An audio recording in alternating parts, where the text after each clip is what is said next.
Hello à tous, c'est Kazan, j'espère que vous allez bien. Oui, tu le vois, il n'y a pas de 8.5 sur mon bureau, non. Il y a Zénith Suprême, franchement, la série est en train de tout casser. Autant le dire, petit conseil, si tu trouves du Zénith Suprême en boutique, j'ai envie de te dire, fais-toi plaisir. Fais-toi plaisir, on va la reviewer ensemble aujourd'hui parce qu'il se passe encore des choses, évidemment, sinon on n'aurait pas fait cette vidéo-là.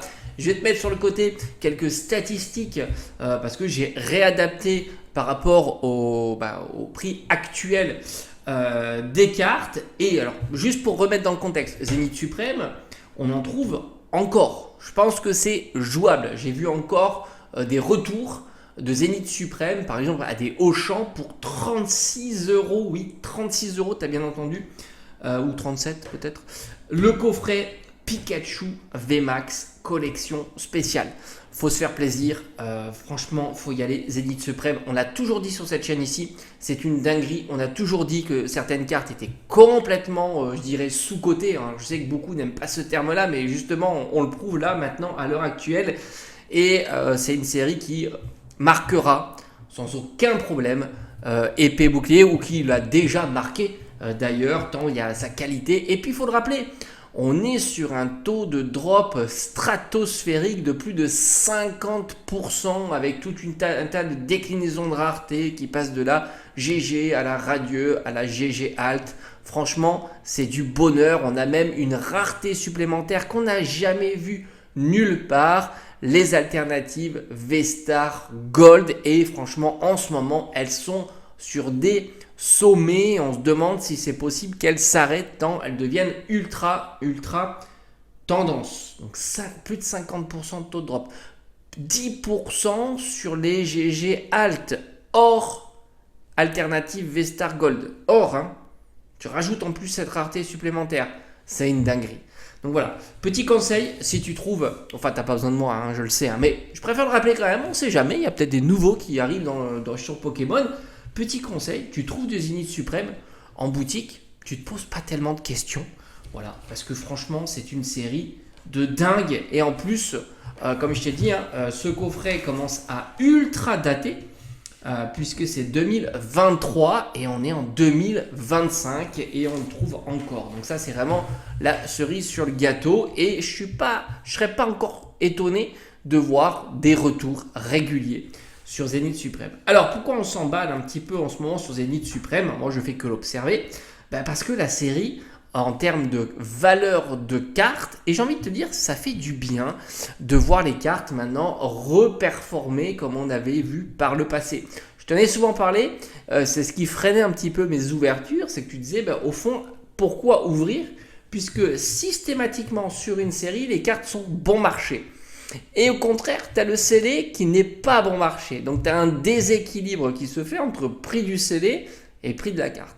Et bien sur Zénith Suprême, le déséquilibre est toujours présent évidemment, mais ça donne plus d'ambition en tous les cas d'aller chercher des cartes qui ont une grosse valeur, et ça fait toujours plaisir.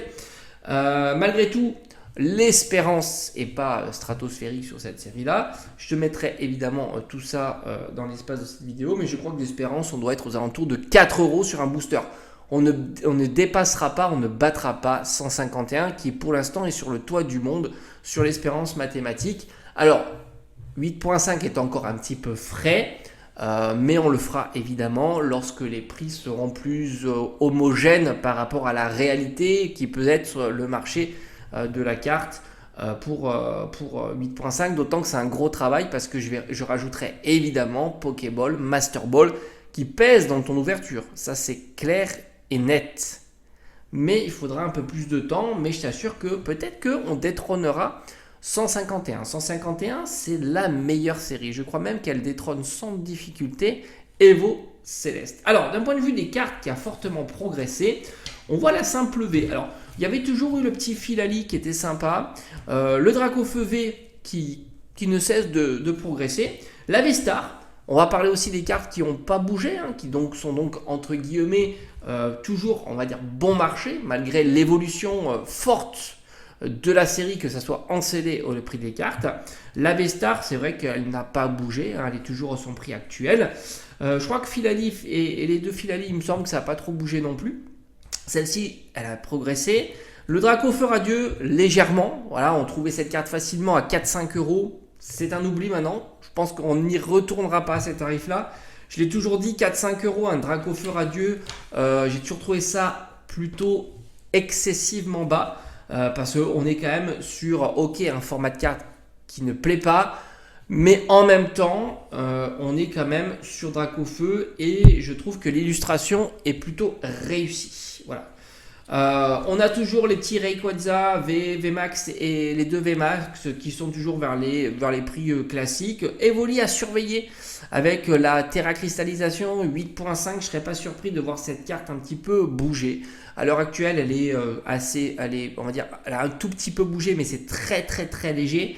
Mais voilà, en règle générale, qu'est-ce qui se passe quand il y a certaines séries qui sortent, qui remettent en avant des Pokémon tendance, comme on a vu avec Latios, comme on a vu avec Pikachu, et comme on voit en ce moment avec toutes les Terra cristallisées, ça a tendance là aussi à être cohérent et à pousser certaines cartes vers le haut. J'ai envie de te dire, sur les dresseurs, on a toujours Ecladinesia qui se détache des autres dresseurs, mais ça n'a pas spécialement bougé. Où ça a bougé, c'est le Pikachu Secret. Alors pour moi, le Pikachu Secret, ça a toujours été une interrogation. Je n'ai jamais compris pourquoi cette carte-là valait 10 euros. Moi, comme je t'ai dit, à chaque fois que j'en voyais une en vide-grenier, je réfléchissais pas. Hein. Voilà, elle faisait partie de ma collection. Voilà, c'est pour ça que j'en ai quelques-unes dans ma collection. Et ça y est, le Pikachu Secret bouge un petit peu. On commence à s'approcher petit à petit des 20 euros, ce qui est pas mal. Pour une carte qui a souvent été décriée. Moi j'ai eu beaucoup de retours dans l'espace de mes commentaires, facile à faire tomber, c'est normal et ainsi de suite. Moi je pense que c'est une carte qui ne fera que de progresser tant elle est exceptionnelle. Je ne comprends pas qu'on puisse ne pas la trouver exceptionnelle et on verra si dans les années à venir l'histoire me donnera raison. Après, qu'est-ce qui a progressé? Alors déjà des petites cartes comme ça qui restent encore bon marché, les Voltorb évidemment. Alors les petites GG bord jaune restent évidemment bon marché. Elles étaient toujours un petit peu plus chères que les TG, mais moins chères que les AR. Certaines cartes c'est plus le cas. Hein. Je t'entends te dire que c'est plus le cas. Et d'ailleurs c'était pareil que ce Pikachu. Je t'avais dit le Mew, je comprends pas que cette carte vaille même pas 7 balles. Je t'avais dit, c'était pas possible qu'une carte comme ça. Et ça y est, enfin on sort de ce tout petit prix. Mais il reste encore des bonnes affaires sur cette série-là, évidemment. Hein. Melocric magnifique, Maganon magnifique, mais enfin toutes les TG sont vraiment magnifiques. Mais évidemment les Pokémon sont moins populaires. Loclas, ça y est, là aussi, il a progressé. Comparativement à son prix là aussi. Hein. Alors pour moi les interrogations c'était surtout mais pourquoi ces cartes là sont bon marché? Loclas, Mew, Absol, Latias évidemment, Pikachu aussi. Voilà, c'était toutes ces cartes là qui étaient relativement bas par rapport à la popularité du Pokémon. Même Manaphy et Keldeo est incroyable. Keldeo a progressé, Loclas aussi a progressé, Mew est stratosphérique pour une simple GG pardon, il est stratosphérique. Ça y est, moi j'en ai pas mal, hein, je les avais achetés à 7 euros, hein, c'était le prix qu'on trouvait un petit peu partout. Je sais pas, j'avais pas compris. Là aussi, tu vois, cette carte-là, la scénographie est exceptionnelle. Absol reste encore bon marché. Absol, pourtant Pokémon très populaire. Bon, Latias, on s'en doutait aussi, il a progressé parce que Latias c'est aussi. La carte duo de choc, c'est aussi maintenant EV8. Hein, voilà, ça reste dans l'empreinte un petit peu de tout ça. Hein, on veut collectionner et certaines cartes, hein, tout simplement. Pikachu reste encore bon marché. C'est toujours une interrogation. Avoir un petit Pikachu comme ça à ces tarifs-là, c'est très plaisant, hein, évidemment. Est-ce que ça va durer? Alors pour moi, mon sentiment, c'est que ça ne durera pas éternellement, hein, parce que cette série, pour moi, hein, encore une fois, hein, je précise, c'est un avis personnel, cette série ne fera que progresser tant le taux de drop est satisfaisant. Je crois que c'est 25% de taux de drop sur une GG, hein. 25% de taux de drop sur une GG, tu as des GG de dingo. C'est 10% sur les GG texturés, tu as des GG texturés de dingo. C'est 1%, alors c'est tout petit, hein, sur les gold alternatives, hein. Mais ça reste un supplément aussi et ainsi de suite. Enfin, cette série, c'est une série de fous, hein. de fous. Sans surprise, Filali, bam, ça a progressé. Voilà, ça monte petit à petit. C'est pas la grosse progression, mais elle a progressé. J'ai eu la chance de l'avoir trouvé. Alors, je sais plus si Vingredier à l'achat, 30 ou 35 euros, quelque chose comme ça. J'avais considéré que c'était une très très bonne affaire. Antei, Flamoutant, Suicune, pas bougé. J'ai pas l'impression que ça bouge beaucoup. Luminéon, ça ne bouge pas. Givrali est sur des sommets. Vraiment, c'est lunaire. Givrali commence à agresser significativement parlant Mewtwo Vestar. D'ailleurs, Mewtwo Vestar n'est plus la carte la plus chère de la série. Alors, je dis pas la plus rare parce que j'aime pas ce terme, mais la plus chère de la série. Givrali commence à être au même niveau, hein, c'est stratosphérique. Givrali, il n'y a pas très longtemps, elle valait beaucoup moins cher. Elle était du niveau de Suicune et de Filali. Alors, est-ce qu'on peut imaginer que Filali suive le pas? C'est pas impossible, mais certainement peut-être un peu plus progressivement. Puisque Filali est certainement tracté par 8.5, mais pas tant que ça. Raikou, ça bouge pas tellement. Zeraora Vestar, Mewtwo, c'est plutôt assez calme.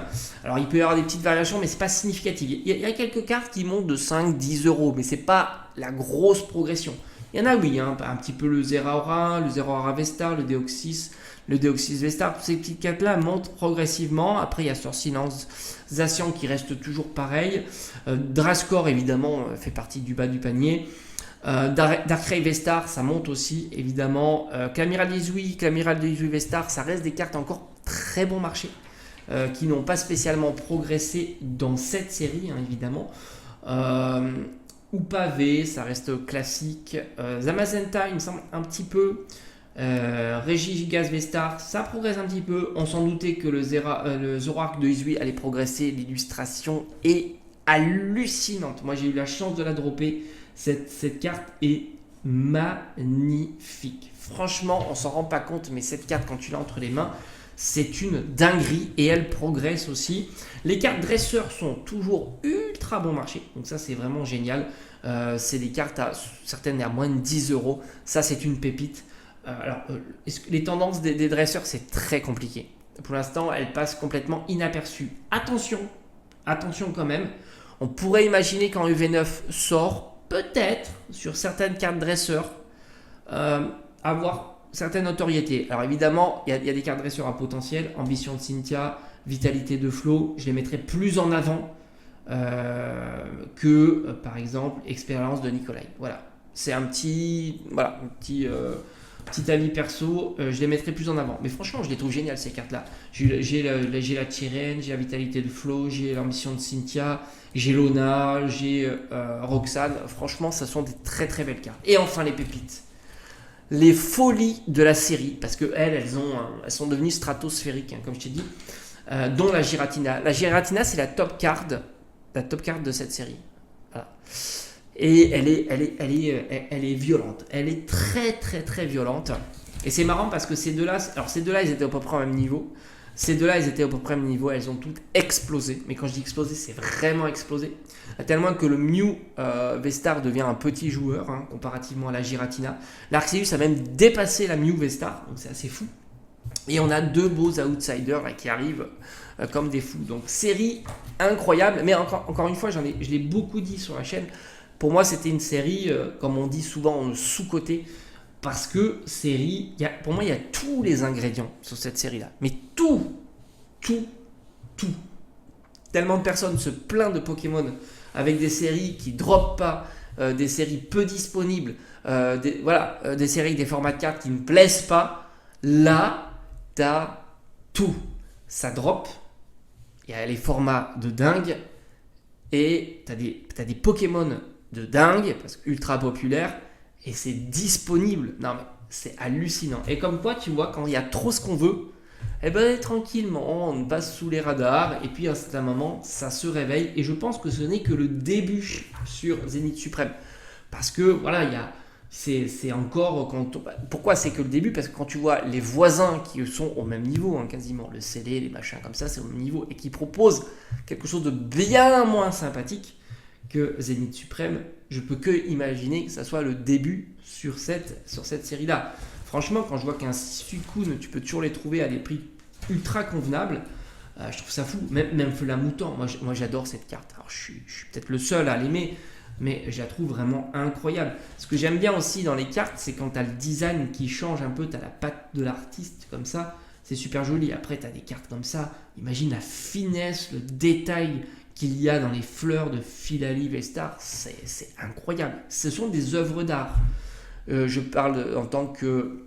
C'est pas des œuvres d'art en tant que œuvre limitée, faite en... Tu vois ce que je veux dire? C'est que en tant que plaisir d'observation et ainsi de suite. Tu vois, parce qu'il y en a toujours qui vont te dire non mais c'est pas des œuvres d'art, hein, tu comprends, ça a été tiré en millions d'exemplaires. Non, je suis d'accord. Hein. Mais en termes de qualité, de beauté, pour moi, ce sont des œuvres d'art. Voilà. Et je les adore. Je les adore. Zénith Suprême, pépite. Donc voilà, petit conseil, tu trouves du Zénith Suprême, fais-toi plaisir. Fais-toi plaisir. C'est une dinguerie. Vraiment. Vraiment. Je crois que ça sera le fin mot de l'histoire. On va la suivre, hein, la série. Si ça veut, il y en a d'autres. Hein, quand on voit ce qui se passe comme ça, mais c'est plaisant de voir aussi les cartes prendre un petit peu le devant de la scène et pas que le CD. C'est très, très présent. Très plaisant, pardon. Bon, écoutez, on se dit à bientôt. Oh, ce coffret sympa. Bon, moi, il a été déchiré. Voilà. Donc en CD, c'est moins beau. Hein. Oh, c'est pas grave. Allez, à bientôt.